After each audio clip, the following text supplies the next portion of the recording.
Hey guys, what's up? This is Don and welcome to a Cinema 4D tutorial. And today I'm going to be showing you how to turn any object into this mesh or grid effect. I've got some examples here for you. I've got a cube, a sphere, and I've also got some text. And you can do this with any object which has physical 3D geometry.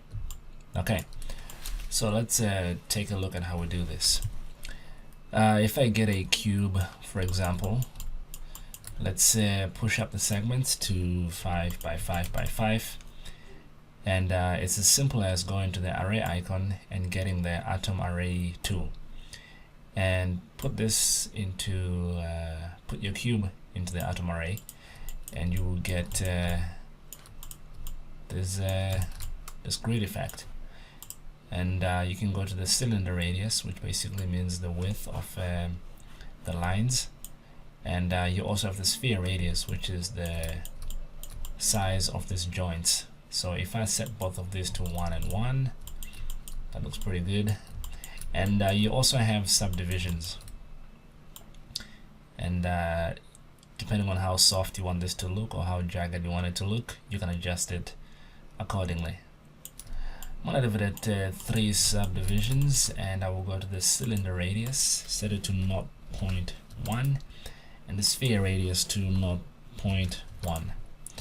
So we end up with this.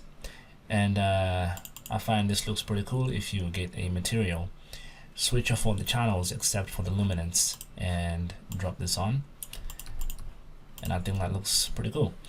And if I remove the cube, I can get any other shape, such as a platonic, drop this into here, and instant mesh.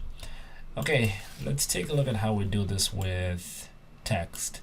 So either it's MoGraph text, or it's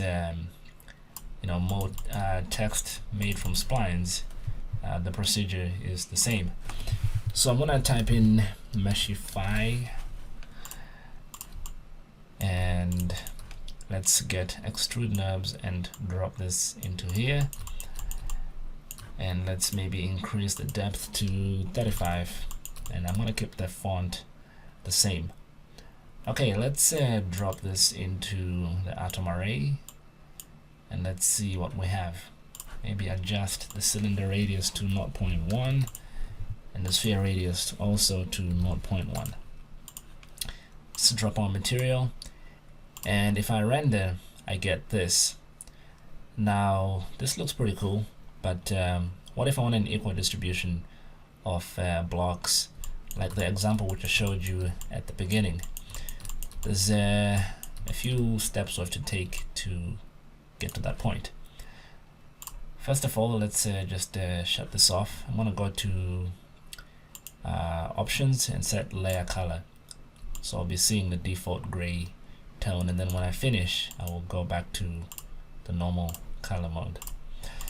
Okay, so the first thing we need to do is to add segments going around on each letter. We basically want to distribute these equally, because right now we have the more curved areas have more segments, and the straight areas have no segments, which would make sense. This is an adaptive method we're using right now. If we set this intermediate points to uniform, this is in the object area of the spline text, set it to uniform and put the number to something like 12. When we click back on extrude knobs, we can now see that we have an equal distribution of segments across all the letters.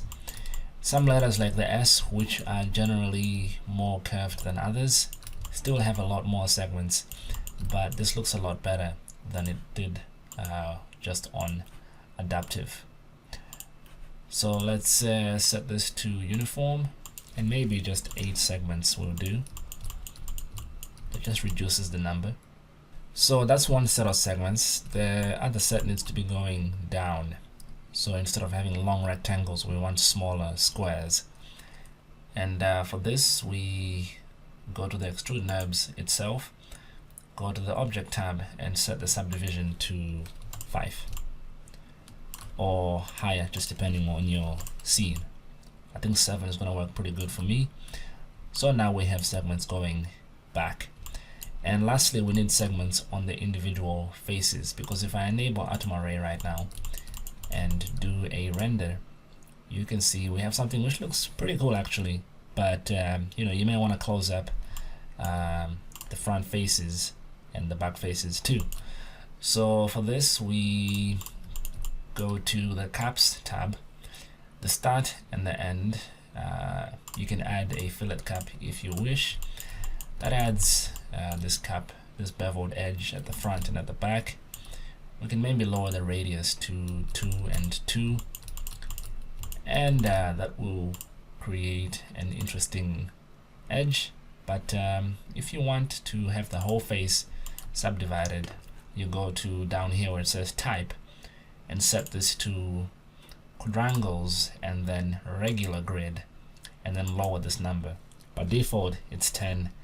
Let's bring it down to maybe 3, and when I do that, the front surfaces are going to have subdivided faces like this, and the same at the back.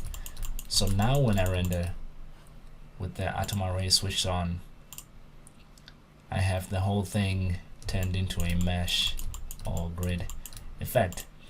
And that's it. That is how you meshify anything in Cinema 4D. Thank you for watching, and I'll see you in the next video. Bye.